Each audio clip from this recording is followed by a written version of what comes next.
We got it, got it. I'll make you the host. See, from again. there only, are there any settings for recording? We are live. Please don't say anything. Yes.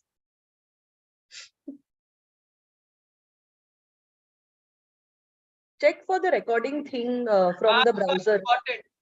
Oh, Hiral, sorry, I made you the host. Please make Classcipe the host. We are live. Please don't say anything. Yes.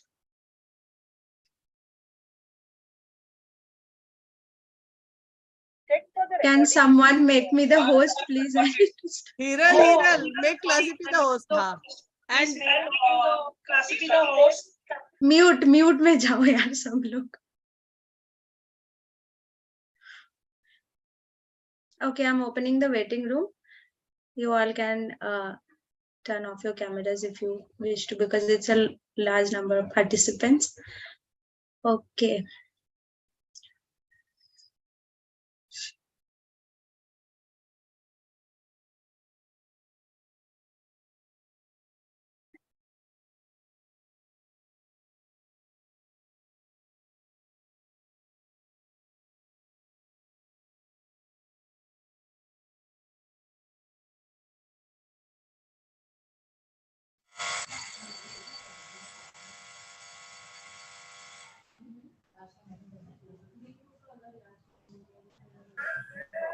Are you an educator looking to take your teaching to the next level? The Classcipe PD Collective is here to help. This free professional development event is tailored for educators who are passionate about learning and want to stay current with the latest strategies and techniques. Hear from our experts and gain valuable insights from your peers. With a diverse range of workshops and sessions, there's something for everyone. Experience hands-on learning, explore new technologies, and take away practical tools that you can immediately implement in your classroom. Don't miss out on this opportunity to grow as a professional and make a good impact on your students' learning.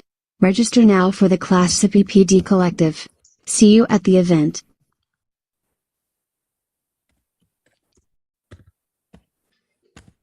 As an educator, it is not always easy to perform countless tasks every day. So we create Classcipe, a one-stop solution for all your teaching, learning, and managing needs of resources. Our mission is to make global educational resources shared easily and efficiently. To achieve this mission, Classcipe equips educators in the following aspects. Classcipe helps make lesson plans, including unit plans and all types of learning experiences, assessment tools with tailored templates and formats. Classcipe allows educators to collaborate and find teaching resources with keyword searching and label matching. High-quality content providers to gain income by creating materials valuable to others. Classcipe enables educators to work alone or collaborate, to design their lessons with relevant samples of teaching templates and interactive questions. Managing students and classes are always easy with Classcipe. Educators can conduct free or paid professional development workshops easily with a smart tracking system built in Classcipe. Classcipe engages participants with interactive questions, checking real-time responses, and providing instant feedbacks. Finally, Classcipe also allows school administrators to manage their school curriculum, grades, teachers, students, and reports with no hassle or headache.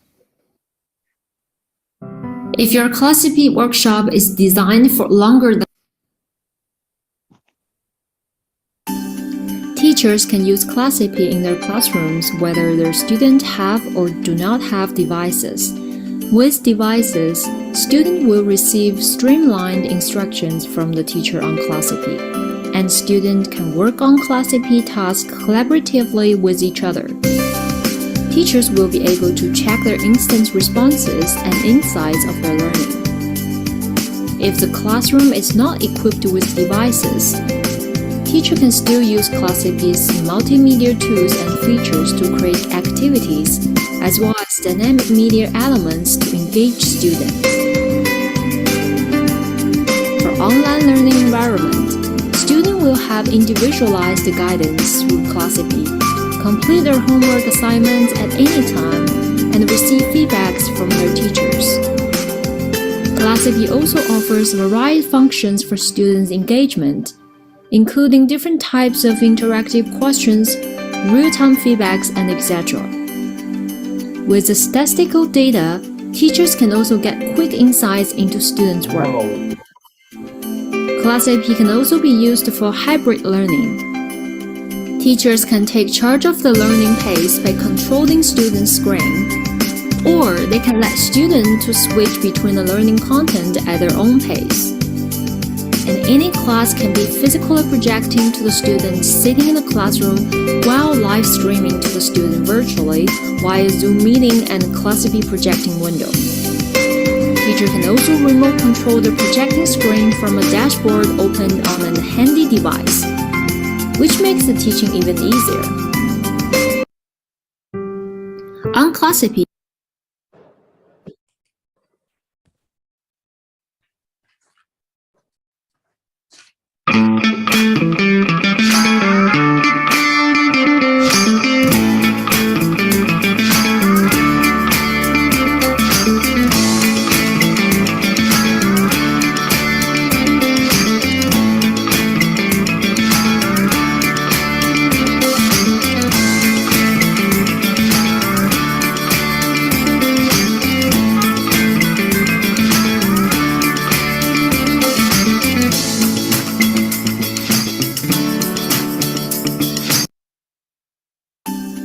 teachers can use.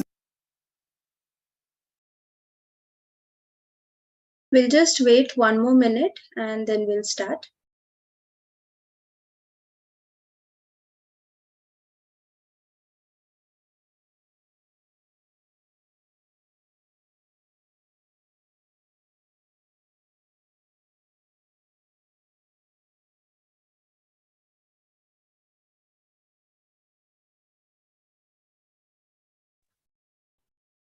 Cutting saloon, huh?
Hello everyone, Sahili here from the Classcipe operation. Welcome to the Classcipe PD Collective event.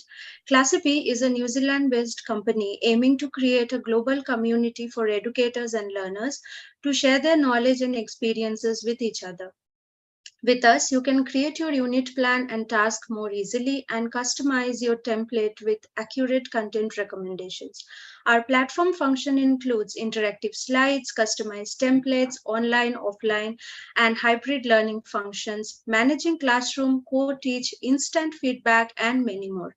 You can create your own PD content, conduct fee-paid sessions, and become a workshop facilitator. You can use free resources present in our library and contribute to it as well. Do follow us on our social media to receive more information and updates. Moving on to the issuance of certificates, we have two types of certificates for the Classcipe PD Collective events. First, the certificate of attendance. The certificate of attendance will be issued to them who are attending the live session uninterrupted till the end. Second, the certificate of participation. The workshop will end with a post-session activity given by the workshop facilitator. Once you complete the activity and upload your evidence, you will be eligible for the same. We will be sending you the platform navigation and submission details via email. The feedback form will be sent to the chat box. You need to fill up and submit in order to get the certificate. We take 14 working days to issue certificates. Now, let me welcome our esteemed workshop facilitator, Ms. Gurpreet Hanspal. Gurpreet began her career in India and was involved in creating edtech materials for math, science, physics, chemistry since 1999. She was drawn to the progressive, constructive approach of the IB programs and for this reason moved to Indonesia in 2003. Currently, she is the chair of the MYP schools in Indonesia and is actively involved in IB regional events. In 2019, she was invited by IB to be part of the IB Online Facilitator Forum to run online workshops for the MYP segment. She is also a curriculum developer where she works with various curriculum managers to develop materials that showcase best practices in the MYP. Welcome, Ms. Gurpreet. Over to you. Thank you so much. Saili, 1 minute. Sorry for interrupting. Saili, can you please stop sharing? Thank you. Really honored that so many of you have taken out time to join. So whichever part of the world you are joining from, a very good morning, good afternoon, or good evening. And I hope that this learning session would be able to lead us into some nice, engaging conversations. Sharing with you what the main objectives of this session are going to be. It's one of the areas that all curricula talk about, and that is building skills. So what I hope is that at the end of this session, we would be able to look at the ways in which curriculum have approached teaching skills to students. But not just that, we would be able to take it one step further and say, what is it that we are doing presently at our schools? And how is it that as teachers, we can refine those practices? This session, I wanted that we would also be able to look at the ways in which teaching of the skills happen. What are the myths that people have? And what are the solutions for overcoming issues that teachers usually feel when they are told to teach skills within their course content? So without any further ado, I think so that we will jump into what is the basic idea of our session. So to get a common understanding of what the 21st century skills are, we are going to first of all establish that from where did this idea of teaching skills come into being? And then from there, we will start looking at the ways in which schools, national or international schools, if you follow the national curriculum or you're following any kind of international curriculum, how is it that they create frameworks of teaching skills at their schools? Our next objective would be to look at the ways in which we can implement strategies to teach these skills in the classroom. And I think so none of the sessions are complete without sharing practical examples. So by the end of the session, I would like to share with you a whole lot of resources that you can use as educators to take them and implement them into your classroom. Many of the things that I have curated are works that have been done by other educators. I'm only sharing what is available so that you don't have to start from the scratch, but you can use those things. So I acknowledge the people who have created these kind of toolkits that you can use. Other than that, the work that I'm presenting is my experience at my school. So at GMIS Jakarta, I've been very fortunate that I've been supported by my school principal and the administration to learn so much about the IB. So when I came, I was just a normal teacher. I did not have any IB experience. And the best thing that happened was that I was given opportunities to learn. Fellow educators helped me to learn. So this is my contribution of passing it forward. And I hope by the end of the session, I would have inspired many of you to engage with the community and present your understandings that you might have developed with the wider community. So the main idea is help others because you are being helped by somebody. So our very first objective, take a minute, have a look at this. When we talk about the 21st century skills, there are different curriculum. There are people who talk about this and they say, what exactly is it that you're doing in terms of teaching skills? So reflect on this for a minute and see what exactly do these different frameworks of 21st century skills talk about.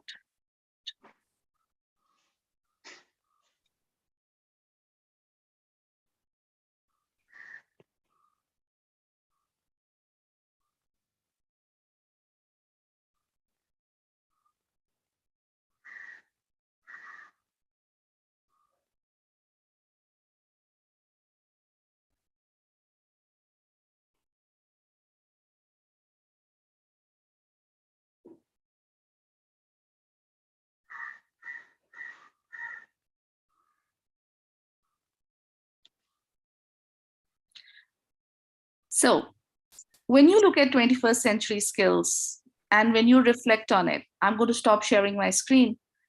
Let's just have a conversation. When you talk about 21st century skills, I want to hear from you as a group, your individual ideas. What exactly do you think so that these 21st century skills deal with? Are they telling us to teach skills that they're going to use in their real life? Are they teaching us skills for life, which could be related to emotions? What exactly is 21st century skill that educationists are talking about? I open the forum to anyone to engage in conversations. What are your ideas about this? Hello, can I? Hi, Kavita, how are you? Good, thank you. I think communication skill, communication both ways, from the listener to speaker and then speaker to listener, to making the full circle of learning. Absolutely. Ashika? For me, 21st century skills, whenever I have to promote the IB, because as academic director, I have to, sit in orientation meetings and for DP, CP, all those programs. So one thing that parents ask is what is difference between IB teaching and the other curricula. So the main difference that I feel is that we teach skills explicitly from the primary and then to secondary, to middle school to secondary. So for explanation of ATL skills, I would say that these skills are required for our learning as a student, even as a teacher, in other jobs that we are going to do ahead, in our future life. Right now, I'm training for some evaluation leader and, IB visiting team leader. Over there also, they are asking, what are the effective skills? What are the communication skills that you're going to use? So these are the skills that you will be using often, all the time, okay, as student, as an adult, even as a secondary student.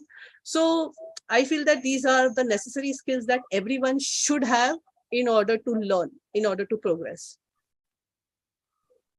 Absolutely. Thank you so much. Martha, what are your ideas about this? I think when we talk about the 21st century skills, we're talking about the ability of a student to survive in any part of the world and being able to blend in, work, survive. Because when we look at the 21st century, it means we deviate from the norm, which is rote memory, to synthesizing of knowledge and being able to apply it to everyday life.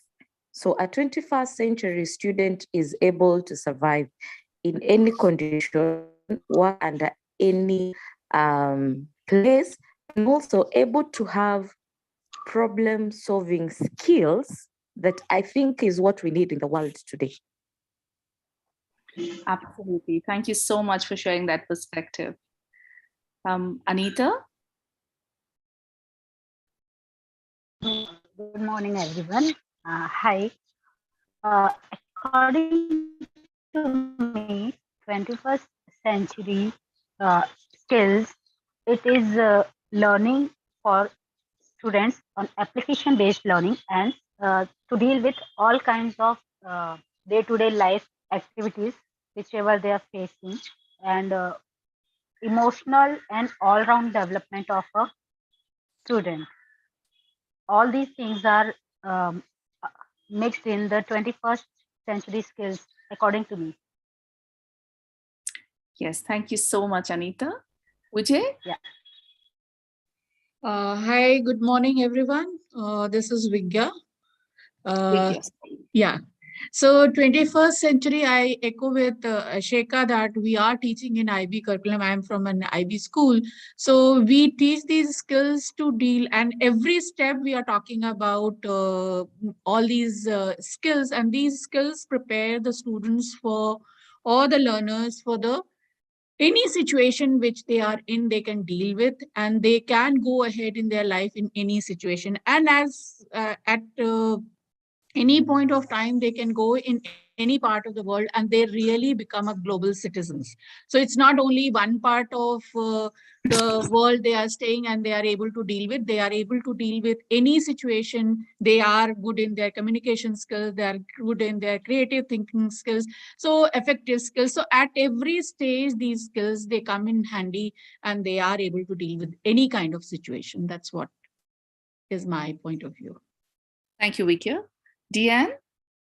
Hi, good afternoon from the Philippines. When we talk about 21st century skills, these are the skills that will make the students learn the future-proof skills, making them stand on their own, they become independent learners. Is actually when we develop 21st century skills in our students, in our learners, is like building a more powerful community or a team that these learners can pass these skills forward to the next generation.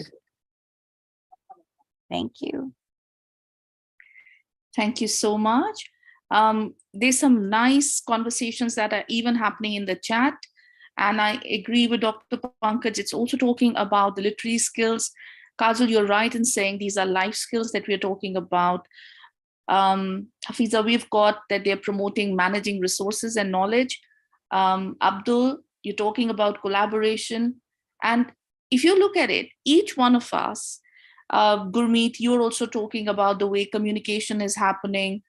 We're talking about, Safia, you're saying these are skills that you think students need to survive in the real world such that they'll be able to find suitable jobs. So let's come to this idea in a holistic manner. Absolutely, Nasreen, you just took the words out of my mouth.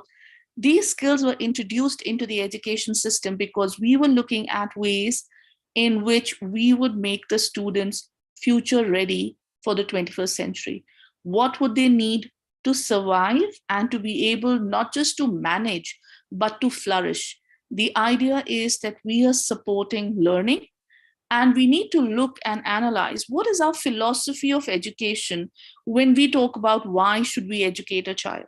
Are we educating a child to memorize things, or are we educating a child to be able to solve problems that we might not have been able to solve?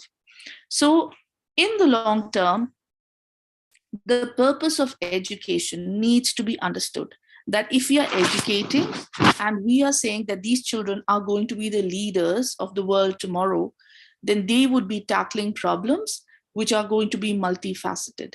So there is a very deep study that happened about the relevance of skills.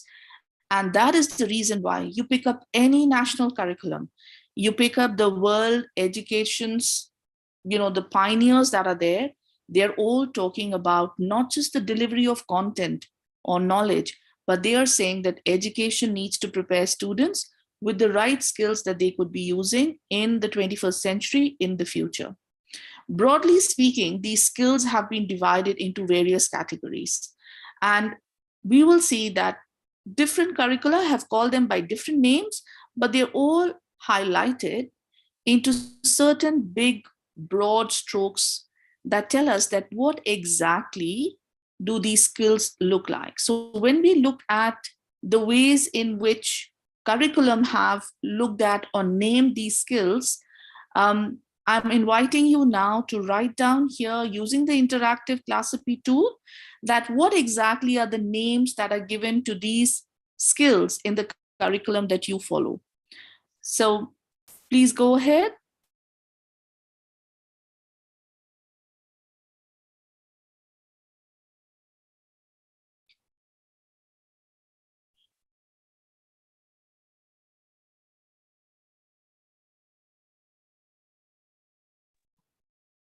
Okay, to use this interactive, I would just like to tell you that you can just click on the slide. When you click on the slide, what will happen is a dot will appear on the slide and you will find a comment box in which you can type.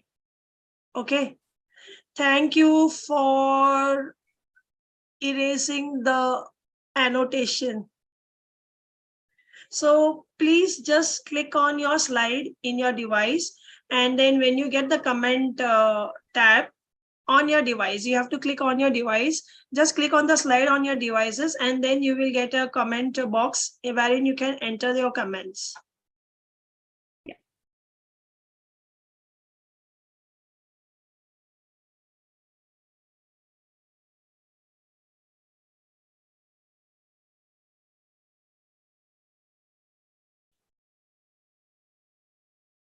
Thank you, Safia.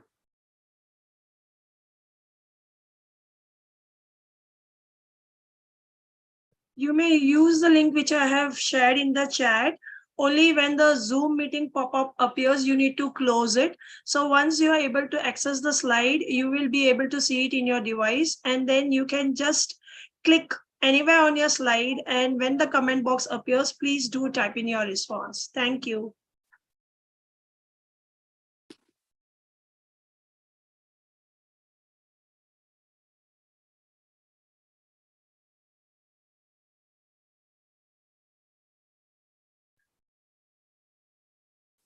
Thank you, Deanne.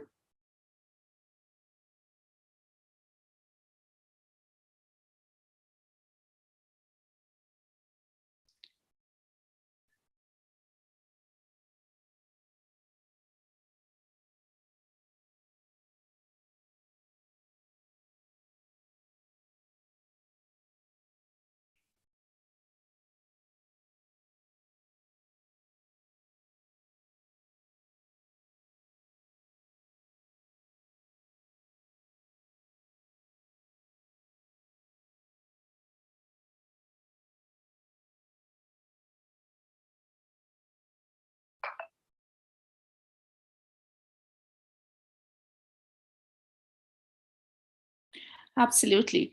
So what we're able to see is that in different curriculum, we are able to use different names for the same thing that we are teaching, right? So if you're saying that you're looking at a primary curriculum, it might be that you are able to call it in the IB as approaches to learning. As teachers, it's expected that you are looking at these approaches to learning. Certain times in other curriculum, they're called as core competencies. So if you're following the New Zealand curriculum, if you're following the American curriculum, you might be calling them as the core skills that you are teaching. But competencies, skills, approaches to learning, they're all referring to the same. So when in different curricula, we have got these different names that the people are looking at, then it's very important for us as educators to understand that these entire different words, they could mean different things for people, right? So having a common definition of saying what exactly do these skills mean for educators is crucial.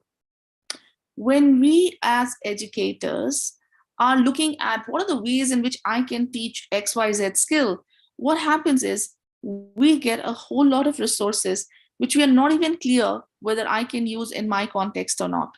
So if I'm going to be saying that in the Cambridge curriculum, what is it that you're going to be calling these skills as? So anybody here who's got a school that follows the Cambridge curriculum, what's the name that is given or the tag that is given for teaching these kind of skills? Could I hear it from people also now? So I'll just stop the screen share. Let's talk about it.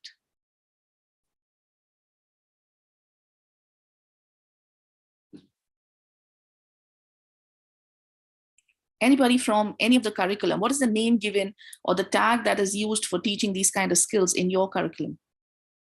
Life skills, okay? In the Cambridge curriculum, it's called as life skills. In the IB curriculum, we know that they are called as approaches to learning. We also have somebody mentioning here in the chat that they're also called as soft skills. So approaches to learning in the IB. So Habina, when you're talking about soft skills, are they considered to be skills that are dealing with just the way students are presenting themselves, or are they communicating? Or does it include also the skills in which how you learn? Maharat al... Habina, could you just tell this? It's in Arabic. What is it called? Yeah. Hi, how are you? Thank you for this very informative session.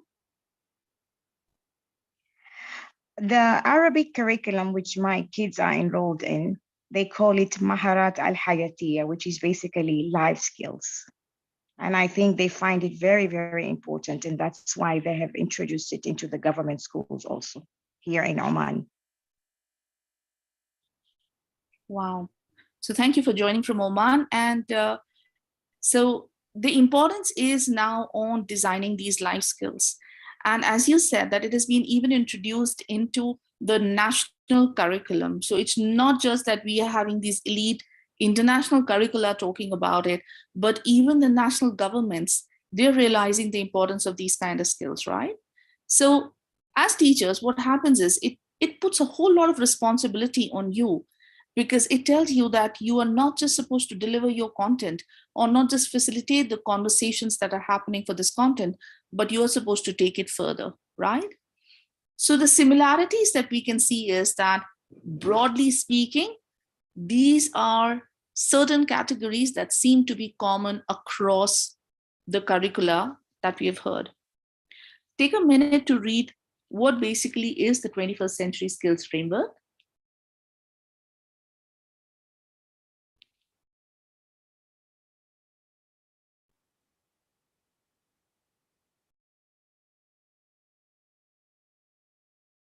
When I started exploring about approaches to learning in the IB program, I started seeing that approaches to learning is called by different names. So if I was just doing a search on how to teach critical thinking, I realized that critical thinking was approached in different ways in different curriculum, but the essence of teaching critical thinking remained the same. Now, I needed clarity as an educator that what exactly am I supposed to do when I'm saying I'm teaching critical thinking? Because I thought that by teaching my mathematics content, I was already teaching the students how to become critical thinkers. So the next question that opened up for me was like, okay, I understand there's a framework. I understand that there are these names that people are calling it, but there seems to be these broad categories that are there. So overall, if we look back at, I'm going to go back to the slide. If you look at the way the skills are categorized, then the broad categories seem to be that there are a lot of skills that are related with learning. The second tier of skills would be related to literacy. The last tier of the skills could be related to self-management, or as we would say, the emotional part of the learner. So you got your effective skills, you've got your literacy skills, and you've got your learning skills. One of the best representations of these skills and how it all comes together was something that led my understanding to grow further. So I'm going to be sharing that with you. Here, when you look at the 21st century skills, the first time I looked at them, I thought, oh, but this doesn't seem to be talking about the last year, that is about the affective skills. What I realized is that in certain curriculums, when we are talking about the way the part about dealing with your emotions, the effective skills is concerned, many of it is included under self-management. Now, that was a big eye opener for me, because when we talked about self-management, I would just limit myself to say, oh, that means how I organize myself, or what are the things that I'm doing for time management, right? But the curriculum, if you look at the World Economic Forum and you see 21st century skills from the World Economic Forum, the first visual that I shared is from the World Economic Forum. So there are three of these that I've shared. This first one talks about the World Economic Forum defining for the schools what is needed for the 21st century job market. And these frameworks overall cover exactly the same thing. So broadly speaking, let's now create for ourselves mental schema that will help us understand that when we are looking at these skills, what exactly do they mean? So here is my question to you. I'm saying critical thinking and problem solving, right? These are three indicators that we have that a student is engaging in critical thinking or problem solving. So my question to you here is that how would you be able to design learning experiences that would promote either critical thinking or problem solving through your subject?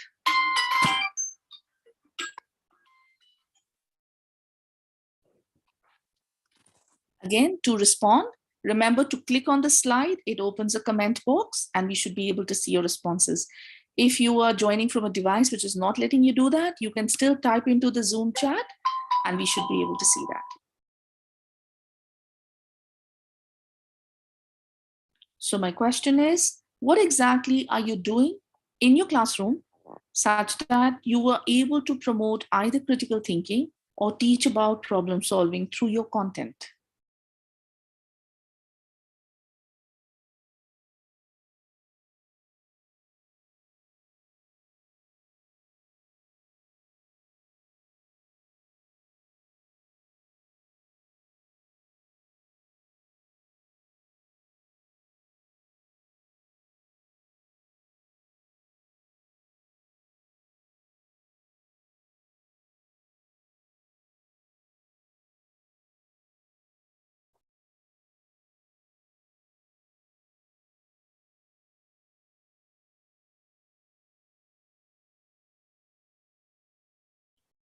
Thank you, Juhi.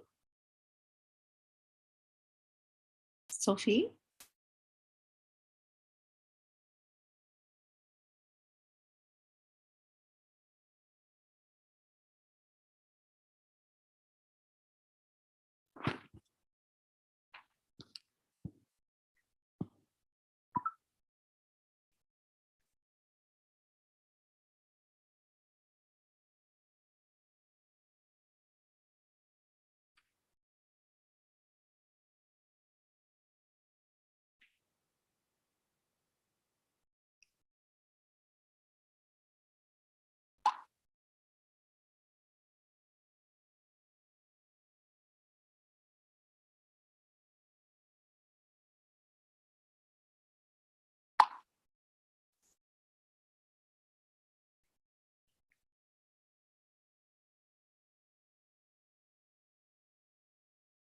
Thank you, Jyoti.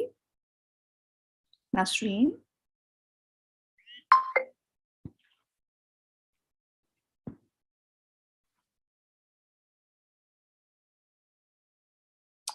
So here it says that use it during reading lessons. Ask the readers how the character would solve the problem, predicting the outcome. Thank you.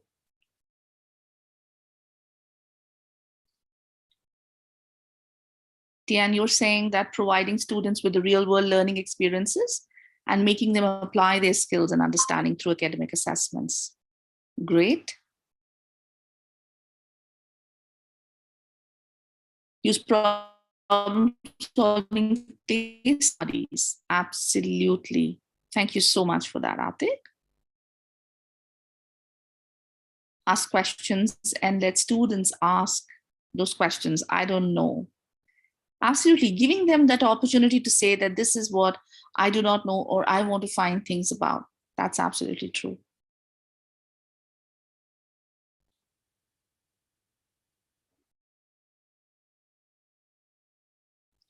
Raise questions before the lesson. and then warm up. Great.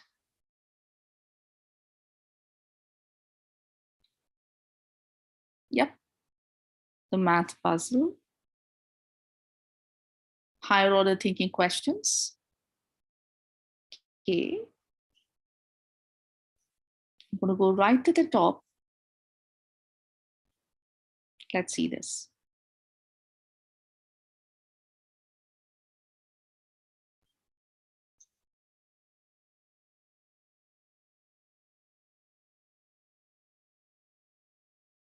Make questions based on reading.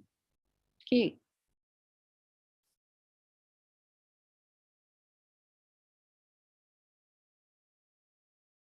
Mary?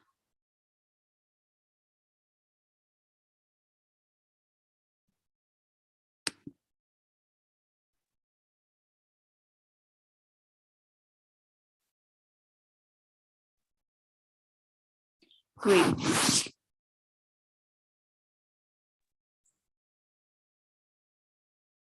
Fantastic.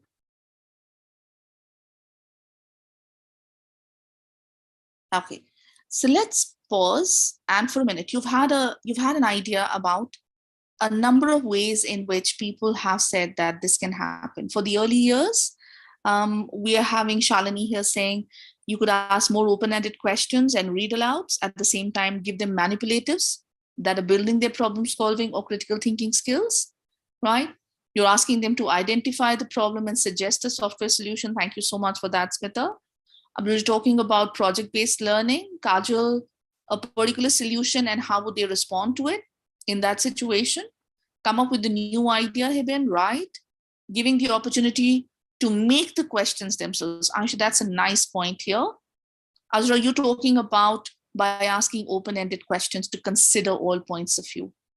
Now go through the responses and just see. What we said was that if we are talking about becoming a critical thinker, there are three things that we could be doing. The first thing is that as a critical thinker, the person is analyzing information, right? And you could see in the examples that teachers were talking about how they're giving opportunities to students to read something, to research about something, but basically related to information.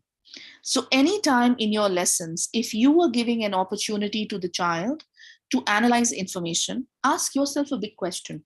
Does everybody know how to analyze information?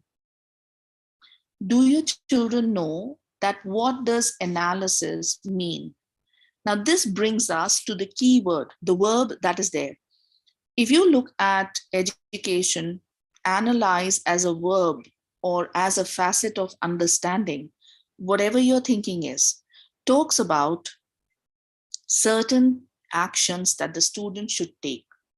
So don't just say that they are thinking about it. As a teacher, what did you give as a protocol or a strategy such that the student could analyze information? Because to become a critical thinker, the skill which is hidden inside the critical thinking skill is the ability to analyze information. And on the basis of that analysis, the student is then able to make informed decisions. So in your subjects, could you list down strategies or graphic organizers or any such methods by which you taught the students that, listen, this is how you analyze information. The minute I say the word analysis, this is what you're supposed to do in analysis. Now in the IB, we call it as command terms. Cambridge also has similar terms that they use, but in your school, is there a vocabulary that all teachers are joining in and developing at the same level? What you want as a mathematics teacher in analysis, is it the same as what another science teacher wants in analysis? Once you have got that, many of you were talking about problem solving, right? This means they're able to identify what the issue is at hand, and then they're able to solve it quickly and effectively. Now, in the second bullet point, what does hidden word effectively mean? How do we say that this is an effective solution? So as educators, what exactly is our understanding of effective, right? I love the way that you're all talking about thinking skills. You're all talking about the same things. You're giving them manipulators, you're giving them puzzles. Shalini, you're talking about the critical thinking, being able to solve crosswords, puzzles, games. Exactly. But we are now looking at concrete strategies also that are focused on two areas. One, how do students analyze the information given, right? And using that information, how do they make informed decisions? And if they are giving us a solution, how do we know that this is an effective solution? So these are areas, when we read it, we all understand it. But when we are teaching it, we need to now consciously look at it and say, what exactly are we doing about this? How is it that we are getting the students to understand this is what critical thinking means? The next bit, it talks about creativity and innovation. Right? Now, in creativity and innovation, thank you so much, Jyoti. You have given me what I was looking for. So when you talk about creativity and innovation, we're talking about creative thinkers, and they're able to come up with new and unique ideas, right? Or innovators, it means that they're able to take those ideas and then change them into reality. So let's just focus on creativity, maybe not so much on innovation as of now, but let's just focus on creative thinking. Think from your subject point of view. What exactly is it that you're doing in your subject such that you're asking the student to come up with a unique idea? If I could just ask you to respond here. Again, click on the slide. You should be able to get a text box. See, share with us that what exactly happens in your subject, which you think so is getting the student an opportunity to come up with a new or a unique idea. Put on your subject thinking hats and talk about this. Right? So you're giving them an opportunity to brainstorm. Thank you so much for that. Yes.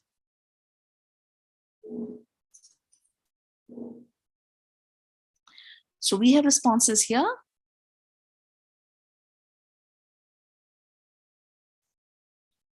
I absolutely love the way that you look at this. So when you give a situation to a student, you in this process are also teaching the student that solutions don't come in a jiffy.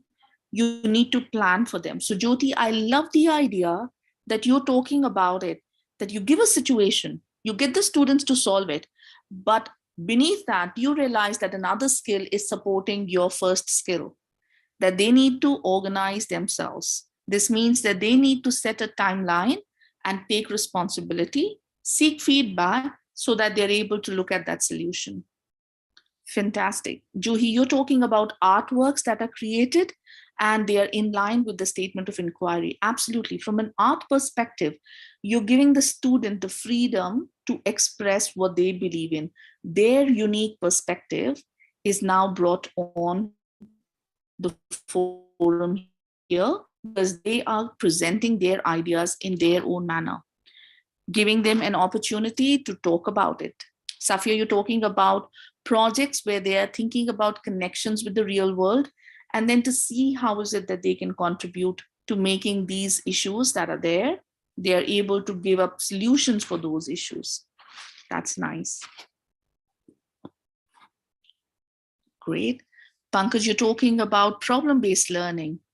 Teach a biotechnology concept of cloning and then give an opportunity to create a new way to clone a gene. That's so nice. So you're making those connections for the students and saying, how do you take it forward? Right. I love it, Deanne. You're talking about bringing in new perspectives and what is it that the students could be having as a perspective about a solution to a problem. The 6 thinking hats, that's a good one. So any of you who have not used the 6 thinking hats for creative thinking, it's one of, and I'm thankful to Deanne to bring this up. One of the ways, if you realize when I was talking about, how do you know that if somebody has come up with an idea, whether that idea is feasible or not. So one of the techniques that can be used is using the 6 thinking hats. If you just Google the 6 thinking hats, it's an amazing activity. It takes you through a range of attitudes that you need to analyze something. What are the facts that I have in front of me? What are my feelings about it? What could go wrong with it? What is going well with it? So it is a way in which we give a protocol to the student that whenever you come up with an idea, how would you know whether this is an effective idea? Opening the chat, I have got these beautiful, beautiful conversations going on about what does it mean to teach this skill. So it's a 4 square strategy, Safia. I love the 4 square strategy. And those of you who have never used the 4 square strategy, that'll be great. Safia, you're also talking about grasp. Mumtaz, you're talking about the representation of their learning. That's really something nice. Kajal, you're also talking about the 6 thinking hats and how to group students using the 6 thinking hats. You're using the prediction key and the bonus 6 thinking hats here. Manpreet, that's really nice. Babita, you're talking about psychology and how they share their emotions about it, what they're feeling about it. Sometimes we think that this is all in the brain, it's not in the heart. But many of the solutions start from the heart and then you actually work on them logically. Thank you for that perspective. Right, giving them writing work like essays so that they're able to talk about it, interpreting other perspectives and adding their own. Great. So you understand that when we talk about creativity and innovation, what we thought was starting from the mind is not just focused on the mind, but also to the heart. As teachers, giving them opportunities and protocols, just like you shared, the 6 thinking hats and other such things, the 4, the strategies that are there is what we should be looking at. Communication and collaboration. So what do you think are we doing when we say that the good communicators are able to articulate their ideas? What does it mean to articulate ideas? How do they express their opinions such that others can understand? Again, click on the slide, share what your point of view is, and let's see what happens.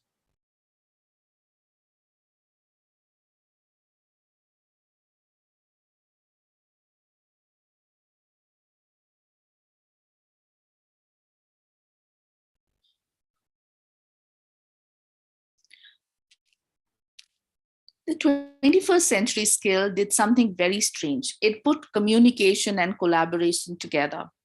So when you see that you have got your communication and collaboration going hand in hand, for me, that became a big eye opener because we were able to then understand that communication is not just about one-sided communication.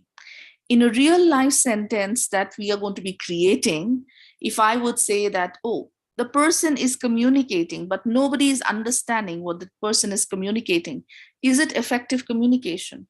Definitely not. And to collaborate, if a person is not able to effectively communicate, the person can't collaborate.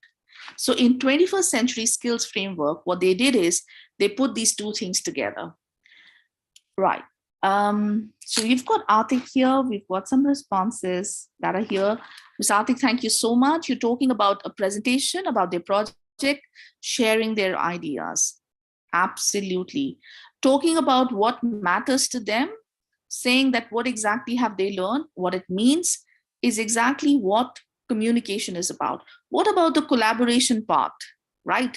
Debate activities, definitely. How is it that you're able to accept another's point of view and then respond to it? One of the few activities, if people look at it, they say, oh, debates is only meant for the English teacher. No, debates is something that you should be doing in your individuals and societies, in your science lessons, in your mathematics lessons, because that means that people are able to communicate ideas and accept what the other person is saying while putting in their arguments with evidences. So it's very important. I love it. Kavila, you're talking about the speaker and the listener, and therefore it leads to a spirit of collaboration.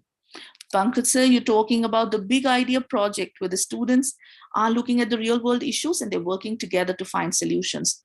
Perfect. So if any of you work in an IB school that finishes at MYP 3 or MYP 4, You do the community project that asks the students to look at an issue, collectively come up with a solution, and then present it to the community.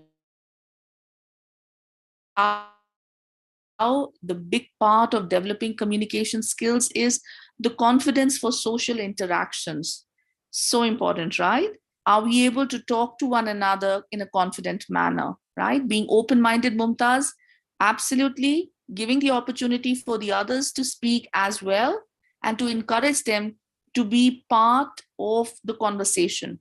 That's so true. So thank you so much for these great responses. Being mindful of the time, I know that we can talk about it for quite some time, but moving on to our next part, which is about digital literacy and technology. So my question, the big question that I pose for you here is that we assume that students, when they are taught how to do research, that is more than enough. But I open the conversation that how do you as teachers involve the students in using digital literacy as a tool for taking their thinking forward, but at the same time being aware that they need to analyze the information that they are accessing. What is it that you do in your lessons that is helping this happen? Once again, click on the slide so that you'll be able to get a box for the interactive. I love it, Kajal. You're talking about the CAS activities, Manpreet. I also appreciate the fact that you're talking about verbal communication. And I would like to connect it with what Juhi said. In creativity, when she was talking about art, communication could also be non-verbal, right? So what does my body language say? What is it that I communicate by the way my expressions are? That was also communication. Jyoti, I love it that you're talking about PEEL as a tool for evaluating. I would love to hear the others also understand PEEL and how PEEL is one of the acronyms that is used for evaluating. Would you like to share that with the group here, Jyoti, how you use PEEL?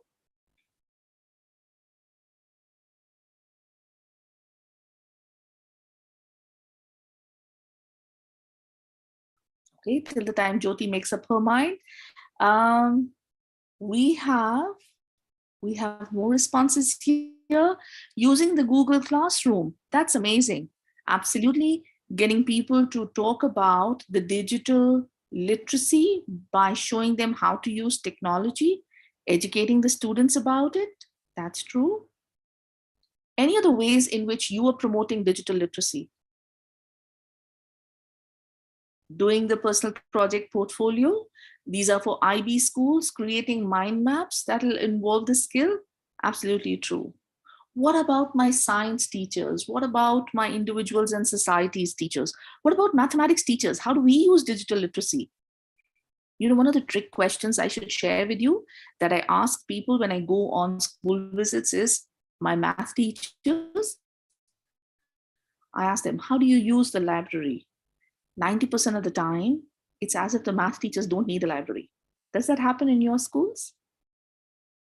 Because what happens is, as a mathematics teacher, I might just feel that they don't need to use the library like an individuals and societies teachers does. But a mathematics teacher does use a lot of digital platforms. And when we are using digital platforms, have you ever seen the chatbots that are now going around, the AI that is really taking everybody by storm? Have you all downloaded the Chat GPT? Are you having those? Or Wolfram Alpha, do you use those? What is the reliability of solutions that are given there? Desmos, GeoGebra, love you for writing that. Yes, as mathematics teachers, if you're using Desmos, if you're using GeoGebra, you are using technology, right? And one of the ways you can flip your classroom and teach about digital literacy is you put a solution that is solved by GeoGebra, and you say that, would you have also created the same equation that you can see on the Desmos or that you're seeing on GeoGebra? The level of accuracy that they're giving, the way they're writing it. The PhET simulations, thank you so much. In humanities, the debates, the justifications of your arguments, Absolutely true. The reading platforms, the quizzes, and the edu games that are there. The digital literacy movement that we see nowadays, many of us feel that this digital literacy movement is just limited to certain subjects. As a mathematics teacher who feels that you don't need to use digital literacy, if you get the students to design a scratch game which takes them through the right solutions and it's like a puzzle, you could be using digital literacy and technology. Using technology to teach content is also about digital literacy. Getting students to create tutorials about it. Digital art, photography with the traditional art. Oh, I love it. MindMister for creating mind maps. Great. That's such a nice tool to use. If you haven't used it, Miro, MindMaster, those kind of tools that are there, which help in creating mental framework for your students, are great tools to use. Thank you so much for those amazing set of responses on how is it that you could teach digital literacy and technology in your classes.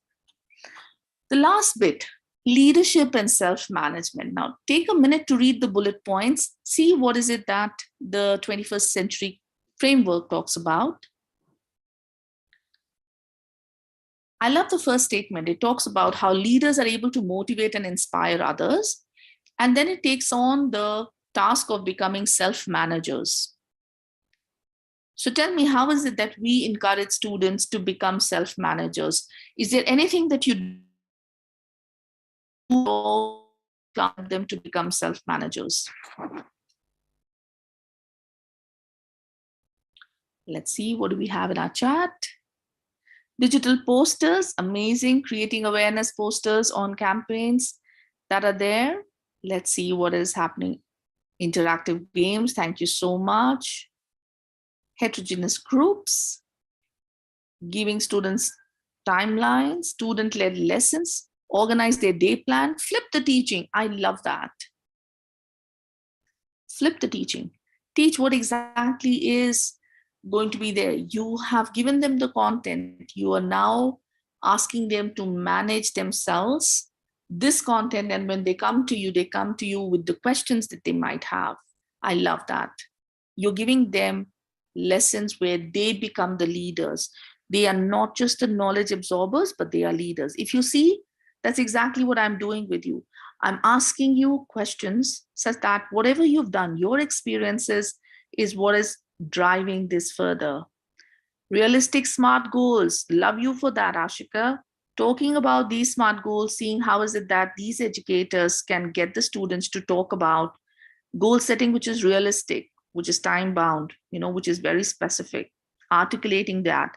Group work for students, designating roles. Kajal, you're absolutely right. Just don't say, I divided the students into group. Talk about how is it that these groups have got people with certain roles in them. Wow, I love that. Deanne, you're talking about the student council and using that as a grasp summative. You've hit the nail on the head. So all these tools come together for creating lessons. The STEM project, Pankaj, you're absolutely right. Getting the students to talk about these STEM projects in which you have got a group where if they are creating a model, it's a complex problem, but they're taking roles, right? And they are then working together. I love that. So you're asking the students to take a topic and then they learn from their mistakes. Such an important point, Youngjae. I love that. If Yongtanjae, this is some of the most important things that we as teachers need to be aware of, that leaders also make mistakes. So when you're talking about leadership and it says taking responsibility, it means that you are building a positive attitude growth. This means we know that there could be areas of improvement in the self and in teams, and giving them that positive attitude is very important. The exhibitions, the project work, right? Writing regular reflections that are there. Lovely. Mumtaz, you're talking about the literature circle, assigning duties in these leadership roles that are there. That's great. Involve students in organizing those things. Absolutely. In your own the student is one of the ways in which you can encourage leadership. Global awareness and social responsibility. Let's talk about this one. What are the ways in which we encourage students to look at this?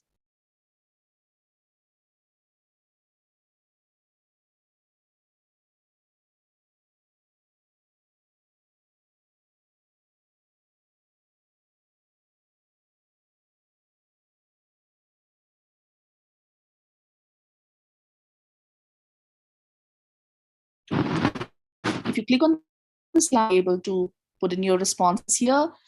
My view is, what is it that we are doing in terms of social responsibility? Big things that happen is people talk about social responsibility from the activities that they're doing outside, when they're going outside. But what is it that you're doing inside the classroom? That could be encouraging students to look at their social responsibility and action. Kajal, you're absolutely right. Doing some projects with the NGOs, that's great. How does that relate to your curriculum? What do you do inside the classroom that would be making this happen? Understand the interconnectedness of the world. What can be done for that? Do we have specific tools that we have which we can use where people are focused on the ways they could talk about the interconnectedness?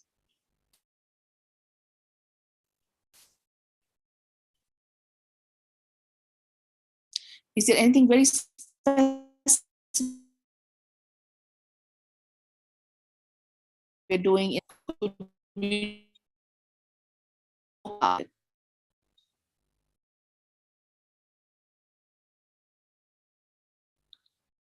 Right. In your school, you're using ATL and the dimensions of competencies. That's really nice. I love that. I think that's really good. So you're talking about the competencies that they have. Okay.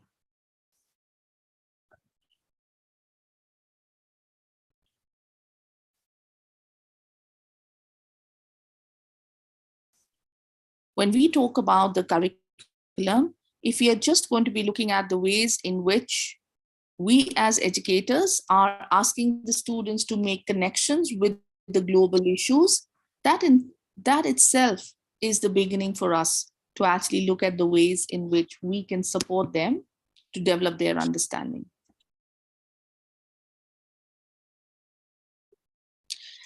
Now I take you to the next most crucial part. And this is where I'm going to actually open more conversations and share with you resources.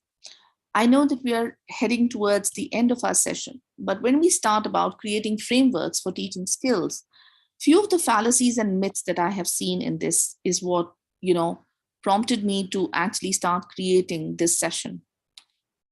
My very first learning that happened was that when we started talking about how do you create a framework for the skills, I had these huge Excel sheets that schools would create and they would get the teachers to fill in and share.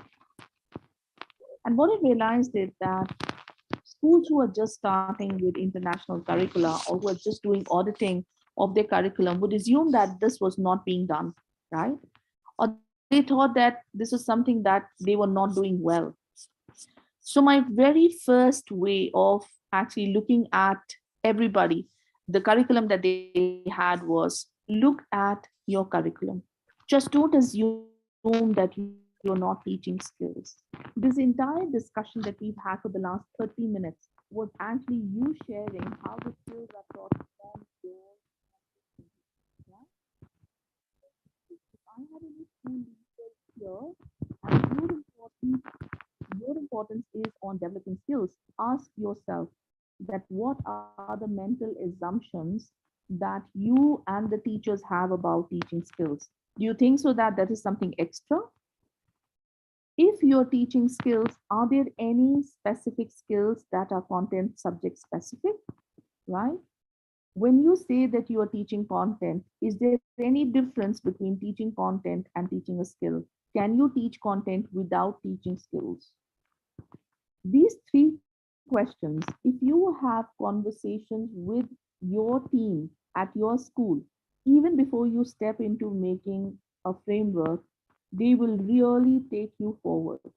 I hope that you're able to keep this slide with you in your mind, because from teachers' point of view, many times we have teachers where they genuinely feel there is not enough time, right, to teach skills. They would have issues that there is so much content that they need to cover. The next issue that teachers have is, I don't know how to teach this skill. I know that I need to teach critical thinking or creative thinking, but I don't know whether what I'm doing is right or not, right? And the last bit is, I don't know what to do. The student, what is their level of competency for a particular skill? So these are the areas that I'm going to be now talking about. Are there any other issues that you have with teaching of skills before we go to the framework? Would you like to air those? Would you like to write about them in the chat?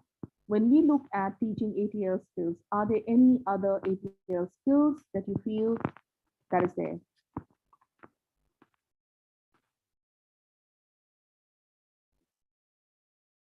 Open the conversation for everybody.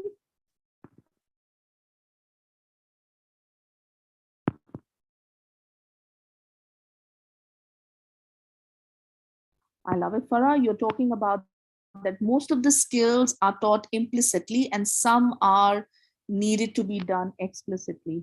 Okay, so let's just understand what implicit and explicit is. Teachers assume that the skills are, okay, great, thank you. I agree with you, Smita. That is one of the fallacies that we have. What else?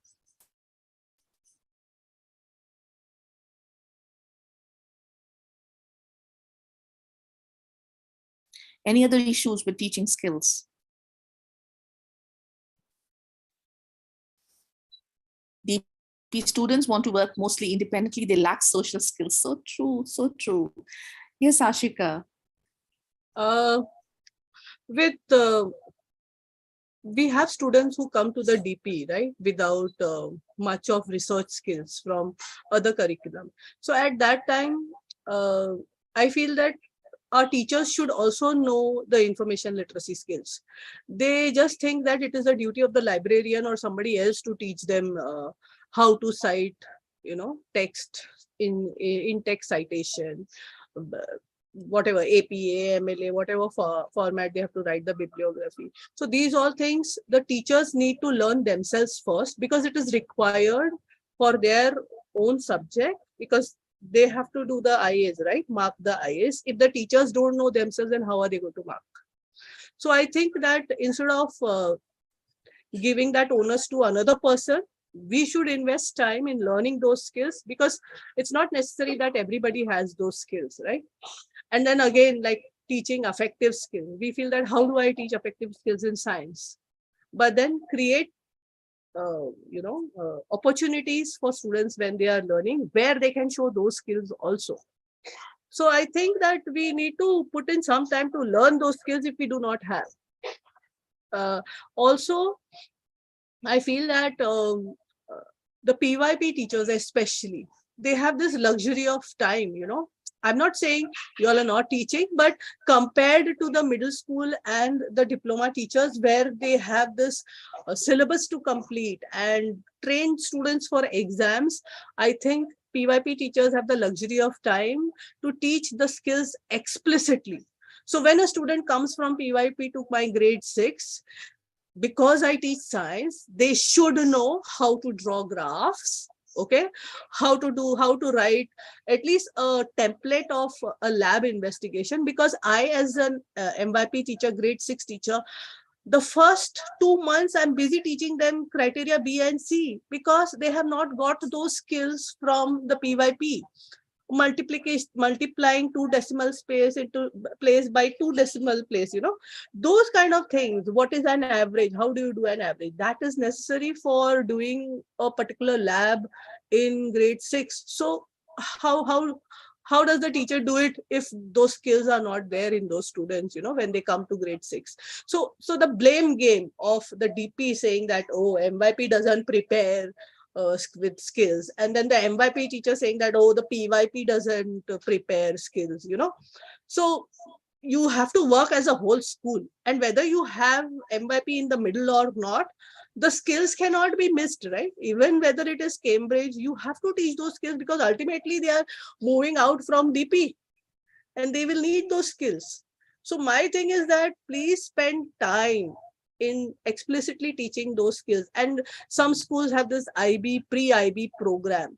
Focus on skills, teach those skills at that time in that pre-IB program. See, if I have to go, I'll go on and on, but I feel that you need to create time in order to teach those skills. If the students don't have those skills explicitly, you will have to teach them. It will not come by osmosis. Absolutely. Something which I second with you completely, that as teachers, we assume that the students have picked up the skill because it is inherent. So we are assuming that just because you made them think, they understood critical thinking. No. That doesn't happen. So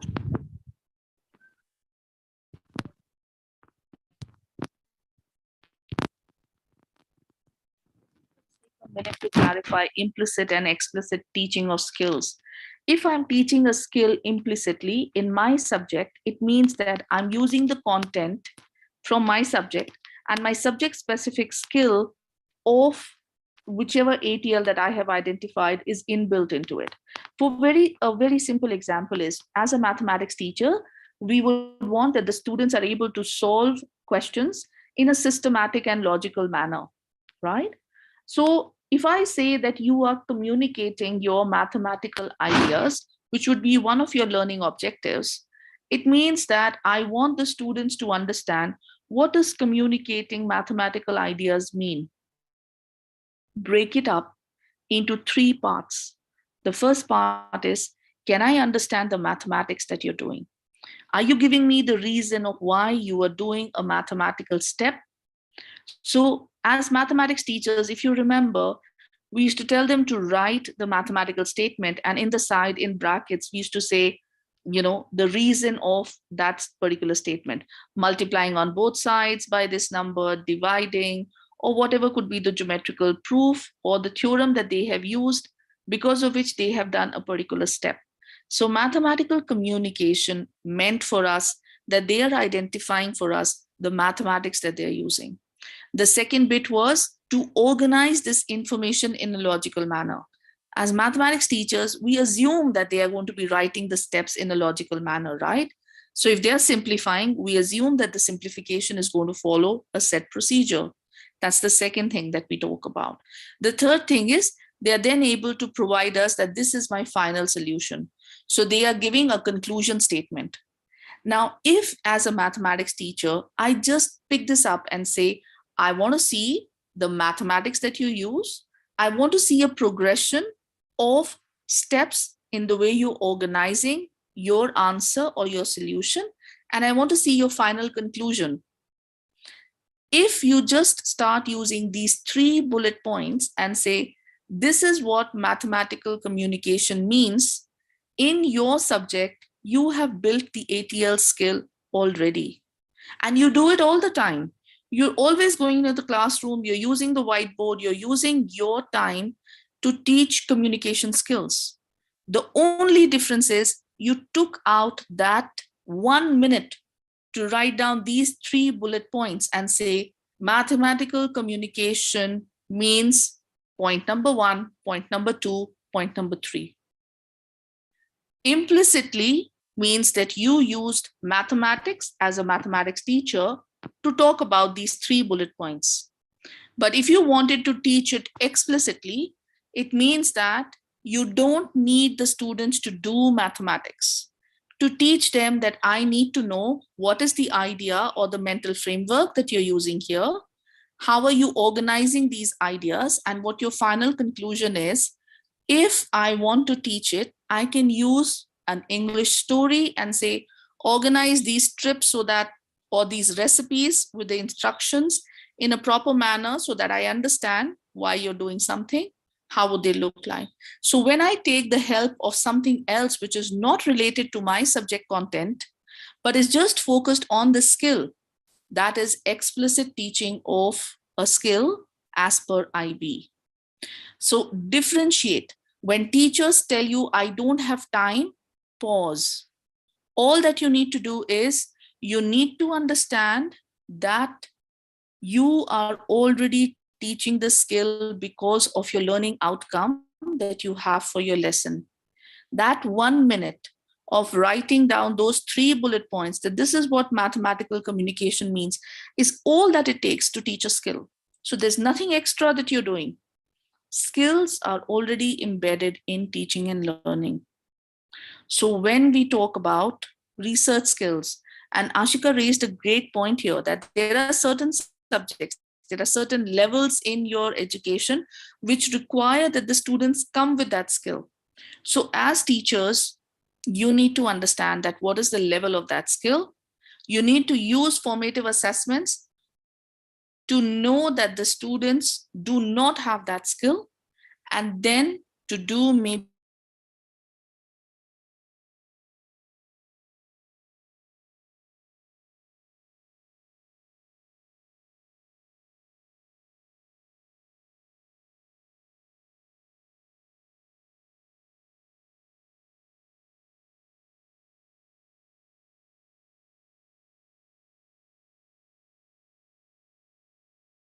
Okay, let's wait for some time for Gurpreet to join. I think there's a network issue. Thank you for your patience. Yes, she has a Meanwhile, can you share the feedback form? Yeah, we are sharing the feedback form in the chat. Gurpreet will join us in a minute. Yeah.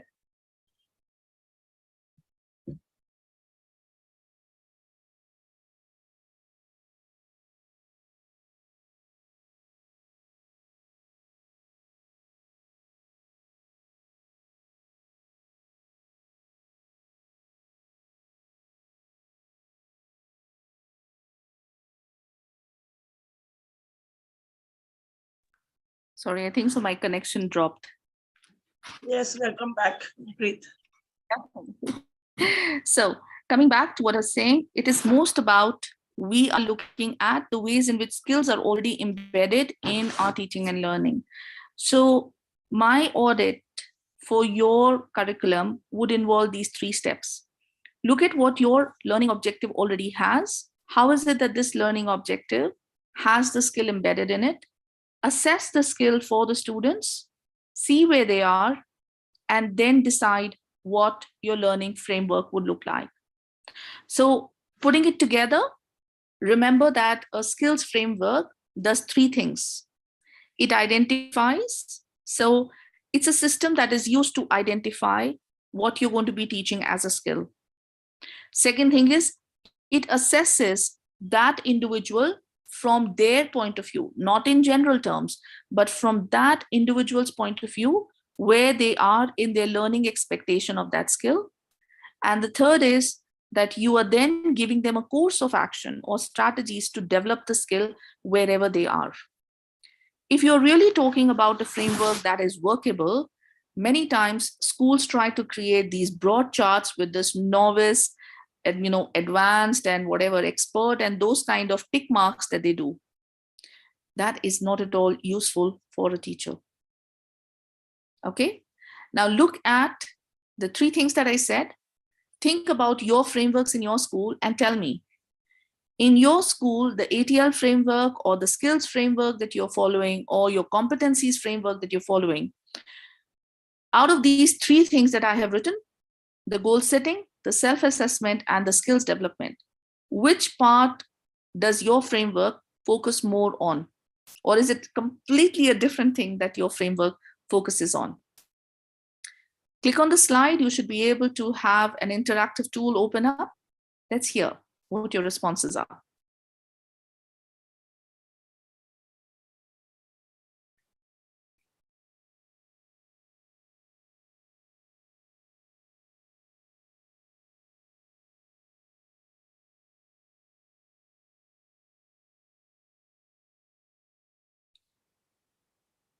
Do mention which are the things that are missing in your framework.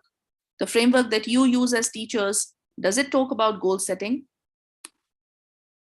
Does it give you an idea about what is going to be used as a self-assessment tool?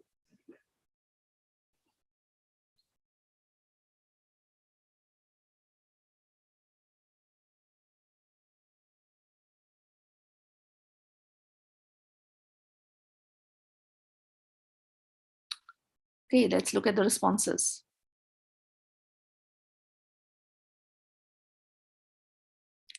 So Kavilya, self-assessment is missing. Skill development and goal setting. Right? Self-assessment is missing often. True.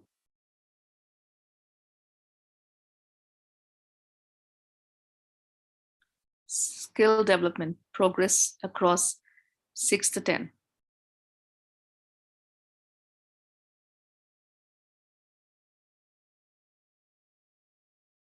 Right, there should be a whole school skill progression. So how do we do it? Great question, Kavilya. That's the next bit that we're going to be looking at.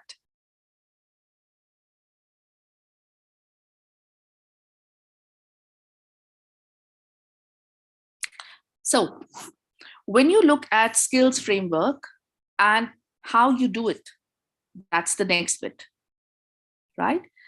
Because when you are just designing an Excel sheet of, let's say, ATL skills, as we say it in the IB, or your curriculum competencies, as you might say it in the other curriculum, and you are just tick marking whether it is a novice, it is a practitioner, or is it an expert in your subject. All you have done is you have created a mapping of the skills. You have not created a skills framework. To create a skills framework, you should be presenting it as a student-friendly language or what that framework can do, right? So we always learn best by examples, right? Why don't we look at examples? So remember, we are going to be looking at 3 things, right? But we also need to remember that it needs to be something that gives us what it looks like in practice.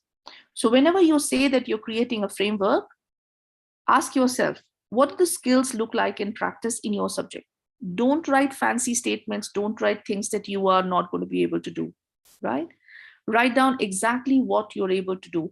So as a science teacher, if you want that the teacher expects the students to be able to write a lab report, which is organized in a particular manner, then please make sure that those lab reports that you want are focused on 2 things.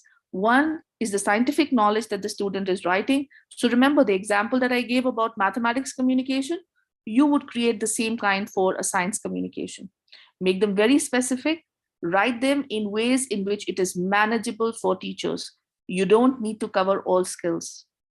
You cover the skill that your subject deals with most importantly. Don't go beyond it. Just do that much. And then we'll see what is left.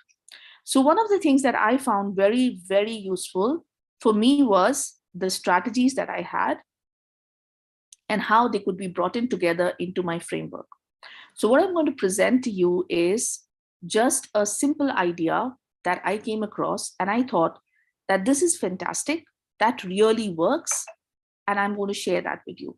Okay, so just before we move into the framework, I just wanted to give you a background of how I started working on this and seeing what exactly is going to happen. If anybody's there from my school, they know that some years back, this is 2 years back, we worked extensively on identifying what are the ATL skills. We are an IB school, and then we started, who is going to teach it? What are they going to do while teaching it? How would I know that the teachers have done this? And I'll share that example also. So here what happens is, I said, break down the myth. It is not checklist, but frameworks that we need.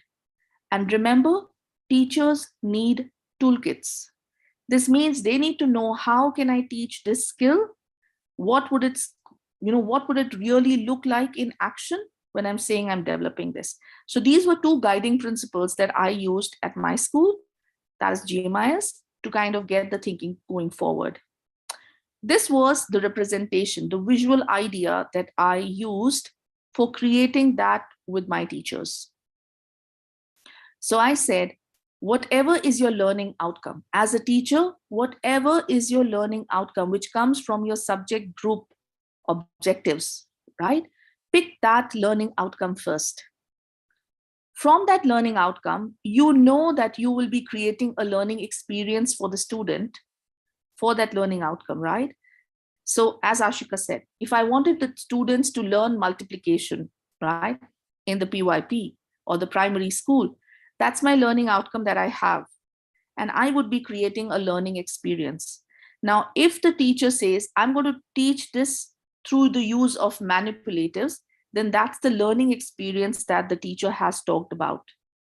So when I say that I'm going to teach a concept to my students through a learning experience, there are three things which are happening at the bottom while designing the learning experience. One is I'm looking at the skills, I'm looking at the knowledge, and I'm looking at maybe attitudes that are going to be developed.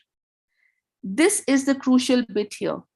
If I'm going to teach the student the use of manipulatives, at that point of time, the skill that I'm teaching the student is critical thinking. Through the use of manipulatives, I'm now asking the student to critically evaluate the use of those manipulatives in designing the mental screen or the mental framework in their mind. So always pick up a learning outcome, think what your learning experience is going to be, and see if there are going to be skills that are hidden inside it. Because then that is the most easy thing for you to do. As my English teachers have shared examples, they said they're going to make the students read about real life issues, right? Then look at those issues, look at the criteria strands that you might be having, pick up the strand and say, for them to be able to analyze information, they need to follow, as Jyoti said, PEEL technique for analyzing information. Or you might be asking them to create an OPVL chart for doing this. Now, your learning outcome and your learning experience already has the skill. Create your framework based on these skills, not the generic ones, not the 115 bullet points that are given in the IB guides, but on these first. And then your teaching strategy, whether you're going to be doing an inductive or a deductive method of teaching, or you're going to be doing a debate, whatever teaching strategy that you're going to be using for doing this, if it's group work, if it's collaborative work, that is also an opportunity for you to develop a skill. So identify the skill here, see that you understand skills can be very easily dependent on the knowledge and the learning outcome that you're aiming for. Any questions about this bit?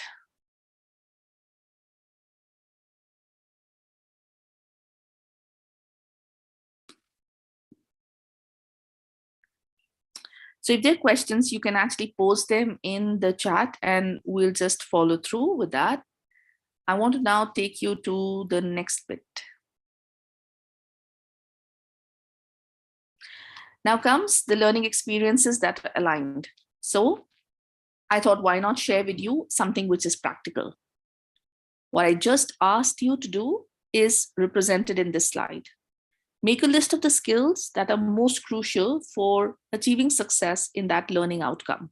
So you start from here in the learning outcome, identify the skill that has been hidden in your learning outcome, make a list of all those skills which are very crucial for the success of that learning outcome.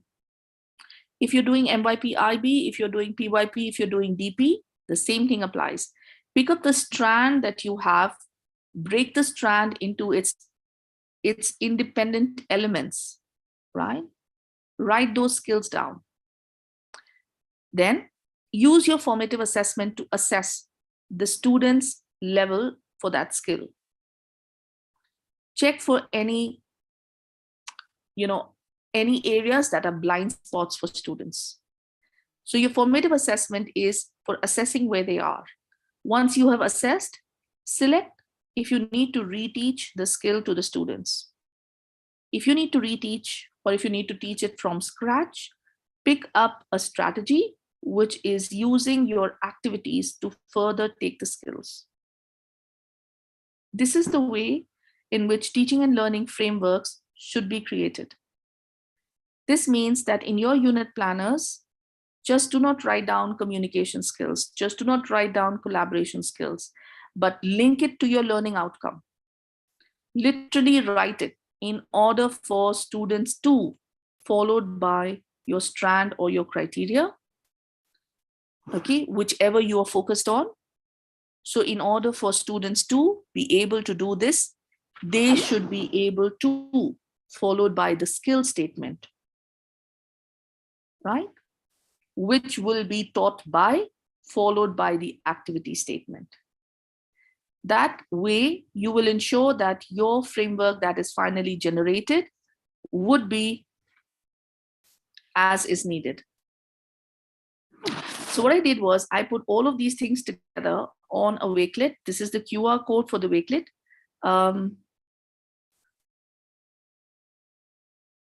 Saheli, are we able to share the? Yeah, the website is link is attached, so they can access to the website. Either they can scan the image as well. Okay, is everybody able to see the website link?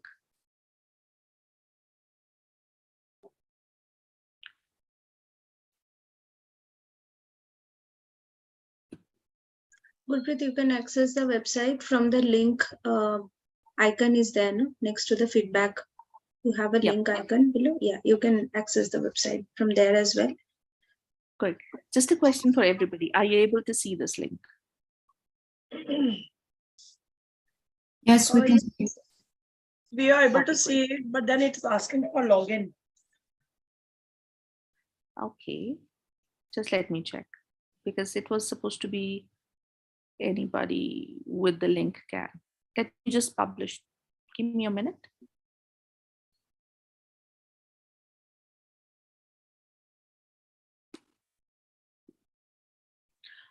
So what I've done is that on this Wakelet, you've got a whole lot of resources that are available.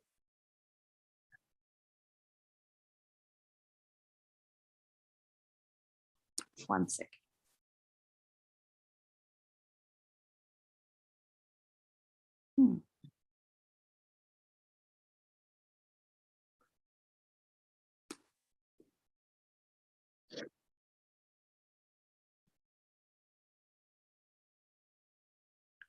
Okay, but it says that it is anybody with the link will be able to add the space and manage it. We need to log into our account, so we can select our Gmail account or any other account, and we need to log in into it. Yeah. That's Wakelet setting, because here on this, I've added everybody as collaborators, and it's published also. I think they can access it because some of them have already replied to the chat that they can see the materials that we have uploaded. Yeah. Okay, great. So what I'm going to do is I'm just going to share that. I'm just going to share that tab so that we all have access to it. So what I did was I actually put down all the information that I have shared with you onto this Wakelet also. And this Wakelet is pretty useful because it helps you in looking at where exactly did I get this information from. So for each of these frameworks that I have shared with you, I tried and gave you the actual website so that you could look at them. So if you click on the collection, the 21st century skills, you should be able to see the skills, each one of the sources that I used. And this is actually a ready-made PD for you. And I really recommend Classcipe for creating this opportunity and taking it further. So you'll be able to see that this is like just a starting point. This is not giving you that, oh, this is exactly what's going to be there, but it's giving you enough so that you can understand that this is a technique that I can use in my school. So I'm focusing on critical thinking, and I wanted that to share with you an example that if you were teaching critical thinking in your classroom, what would it look like? This is actually a lesson plan that you could just take. Very simple one. I love it. It says that this is the National Project for Learning, and it says newspapers for learning. It talks about the resources that you can do. It gives you an opportunity and says, what are the big questions that you can ask in the classroom? And it has got these lessons, which are according to primary school, senior school, and so forth, and middle school, right? Once it gives you an idea about a debate, it says that what could be the activity that you could do. Or if you want to do a micro lab on small group discussions, how is it that you could take them through? They give you an example about an emotional issue, you can change it. But this really gives you what does teaching ATLs or these skills in the classroom, what does it look like?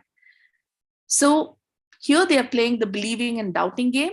It's a very simple game that can be used, but this is not the only activity that you can do.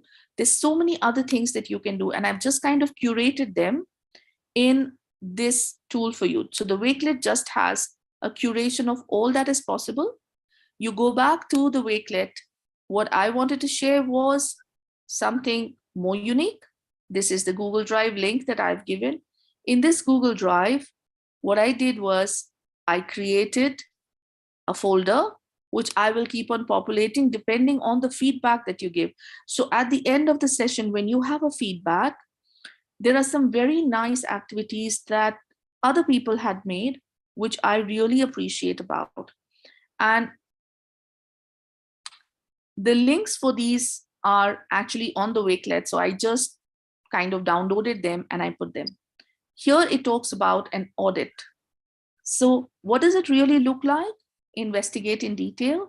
See exactly what you are going to be doing. So it says, look at the skills that are embedded in your curriculum, identify the opportunities that's really working well, and what is it that you could be doing where you are over delivering or duplicating a work. Now, this was a great point for me because I realized that everybody's talking about, oh, we're going to be working collaboratively. And you're all saying we are going to be, can you assign that this bit about collaboration could be done with my PhD teachers? And my science teacher is just taking over from there at a grade level, right? And then identify. So it gave some very nice ideas. These on top were the skills that they use. You can change it. This was the curriculum location. It talked about the activity, how many hours that they're going to be doing, which teacher was responsible. At my own school, I had used this idea and I had created an ATL chart. If you would want, I can share that also, that how was it done? Maybe in another session, we could follow that. Then if you look at this, this was something I really loved and I thought it is worth sharing with all of you. This was a great assignment that showed how exactly do you link the learning objectives with the skill. And can you see the way they have written the I can statements? This is what it means when we said that the skills have to be written in a manner which is student friendly. It's an amazing interdisciplinary unit. If anybody is looking for an interdisciplinary unit between arts and individuals and societies, I would highly recommend it. It talks about political cartoons and the power of political cartoons in creating opinions. An amazing way of seeing that how do you analyze cartoons and what does it mean? If you see, they're talking about the ATL skills in terms of learning objectives, which are linked to your individuals and societies, or it could be linked to your arts. And you can see this entire thing. I highly recommend joining this site, Checkology, if you can do that. This is the literacy project. Great number of unit plans are there. Each one of them has got the ATL skill embedded, and you can see the standard which is there. So they're using their own standards, but it talks about the essential questions. You can modify it to your curriculum. It talks about how the entire unit is created, and it takes things further. Okay. So practically it has got both the things. It has got your, it has got the unit as such, and it has got the answer also. It's just a 60-minute unit. So those of you who say there is no time, I'm showing to you it's possible, right? And now the much awaited one. This last bit talks about the skills framework.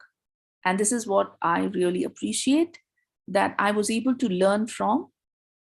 And it says, don't create a framework first. Create a way to self-assess. Get the students to look at what it means like. And when you read it, when you go through it, you will realize they're very practical tips that we can use in our schools and says, what exactly does it mean that when a child is using a wide range of ideas for creations and so forth? Something worth exploring. That what does it say? Meeting our expectations, exceeding expectations. How many of us are doing that tick mark like zombies? We do that, right? So this is something that will really help you to understand what exactly are, what exactly are the ways in which we can create rubrics for students to self-assess, right? For each of the skills. You can do it for the skill set that you have at your school. You can modify it that way, but they're all available. And then at the end, what you will see is you create a complete set or an ATL profile for a student. And that ATL profile or that skill profile is what teachers can use to build things further on. So a big question, if I was to ask you, how many of you need toolkits that you think so would be useful for, for your own teaching of skills? Is there a, could you actually indicate, do you require toolkits? Because there's an excellent one which is available that I know that Lenny Dutton had worked on it, and it's available. So I'm acknowledging her for the work that has gone into it. Is there a need for me to share that? If there is, then I can do it immediately. And if there's any other need that you have for the ATLs, then please let me know. That also can be done. Safia, do you think so that we should be adding this to the Wakelet or the board, a toolkit? Okay, great. Hi, thank you for a very informative session. I really learned a lot, and yes, it would be very much helpful for me because I'm newly appointed as the ATL coordinator, and there's no one else who can help me out with planning in our school because we are just 1 year into MYP right now, so all of us are learning.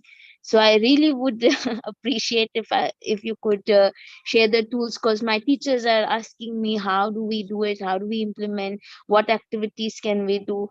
I am trying my best to give them as much as I can. However, a push would be really helpful. Definitely. And Safia, what you can do is that Classcipe has a lot of these PD initiatives. If you have any specific needs, you can contact the PD team. Deanne, I know Deanne personally has created a very nice toolkit where she had put in these works together.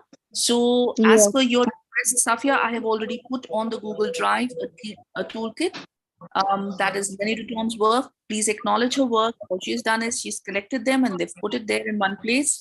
Very useful for teachers who don't know what to do. In terms of learning more as a school, the Classcipe Collective, the PD Collective, is an excellent source of educators helping educators. Are there any of the specific things that you guys are looking for? If you can just talk about it, let us know. Then I'm sure that the PD Collective here would be more than happy to assist you.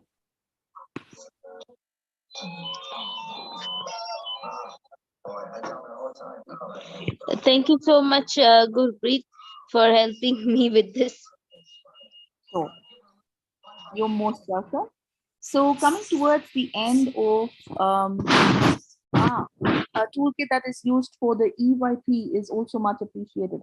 Manpreet, I have in fact on the Wakelet that I have shared with you, there is a resource which is especially the toolkit for early years program. So if you can reach out to Classcipe, I can share that link with you. You can reach out to Classcipe support and I would be providing those tools there also. As Saheli has shared, the Classcipe support link is there. It's one way of getting everything. Sure, Tasmina. The EYP thing is available. You can have a look at it. It's a great resource. And as Saheli is writing, the Classcipe support email would be the one-point contact where you can write down what you need, and we would try and get across to you how we can support you with that. So winding up our session, this was the last bit that I had. Let me just share with you what is your post-session activity that you're going to be doing. For a certification for this course, all I need from you is look at the learning, look at the tools that I have shared with you. There are two options that I have kind of provided you. One is you're looking at it from a subject point of view, identify a learning outcome from your subject, just like what I shared as an example to you. Pick up just one learning outcome, see what are the skills that are hidden in that learning outcome, and create from the skills toolkit that I have shared, select the strategy that you would be now able to use for developing those skills, create a sample 30-minute activity and post it on the next slide. That's going to be there. This is option one. Option two is, as a school, think of creating a skills framework. I just need the major headings that you're going to be writing. Make a rubric for your skill framework at your school. Identify again, what are the skills, how you're going to be breaking up into small parts, and link the strategies for teaching that in from the skill toolkit that I have shared. So either use option one or option two, post it to Classcipe, upload it here. This is what I'm looking for. You have some time for uploading your skills or tasks. I think so, Saheli, there is a time limit that we have for them to do this, right? Yes, we will contact them via email after the session. It is 10 working days we are giving them to upload the task. Absolutely. And this entire thing is going to be available for you guys to just come back to. Remember, there is will be room for a deeper drive. You can't just learn it superficially. So reach out to Classcipe, reach out to us. Let me know how is it that I can support you. I am sure that just like I was supported by my principal, I came totally blank. I had no clue. And like, my principal, Mr. Everything, he really, really supported me. He's always direct saying, go learn more. I'm just paying it forward. So if you think so that you would like to learn forward, reach out to the Classcipe team. I'm sure they could arrange some things for you to learn for you as well as the team. And I'm also there as a fellow educator. So dive deeper, see what is there. We're going to leave this. This is going to be left as one of those sessions where you can come back to see. That's all from my side. Thank you, Gurpreet, for the wonderful session and detailed. Yeah, thank you everyone for joining us on Saturday. The feedback form is shared in the chat box. Please fill it up in order to receive the certificate of attendance. And as mentioned earlier, that you need to complete the activity and submit in order to receive the certificate of participation. Also, our next session is on curriculum and instructional design, will be facilitated by Mr. Zuan Chaudhary on 28th of Jan. At present, he is the PYP coordinator in Smart Innovation School, Dhaka, Bangladesh. Do enroll for that session also. It's going to be another wonderful session, right? So now we will move on to the Q&A. We can spend 5 minutes more for the Q&A and then we shall close the room. Please feel free to raise your hands or you can just unmute and ask. Yes, Safia? Yeah, Saheli, I know that Gurpreet was asking someone to explain the peel activity. However, it was not done. So I wanted to know what exactly it was.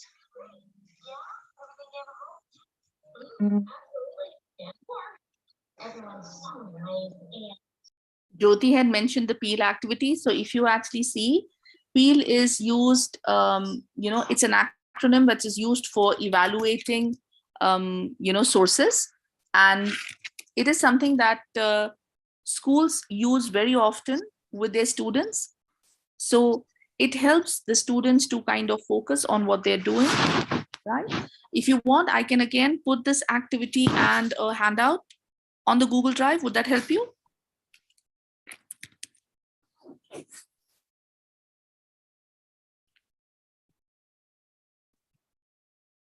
I'm sorry, am I still there? Okay, Safia, yes, yes.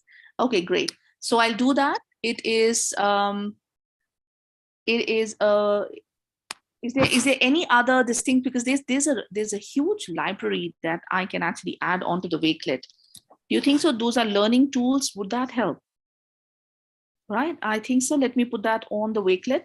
That would be more appropriate for the entire team then. Okay, any other questions? Smita, you have a question? Yeah, hi. I just have one question is, how do you keep your teachers motivated all the time to, give that much of importance to ATL skills? Because that's where we struggle. So we do have a toolkit, we do refer to Lenny's Excel sheet, and we have created our own Excel sheet. We do talk about the importance, but, you always see teachers slowly, gradually moving towards where they're not paying that much of importance to the development of the skills. And I'm talking majorly about the diploma program. So any suggestions on how do we keep our teachers invested in the whole, development of these skills? Right. I'm sure that, that is something that happens right across, Smita. This is not just in your school. It happens in all schools. And this is not because teachers are, they don't want to do it. As I said, the biggest problem that the teachers have is the time constraint. And so what worked in many of the schools that I have seen who have developed great program development plans is the shift from showing that these skills are external to showing that these skills are embedded in the learning outcome itself.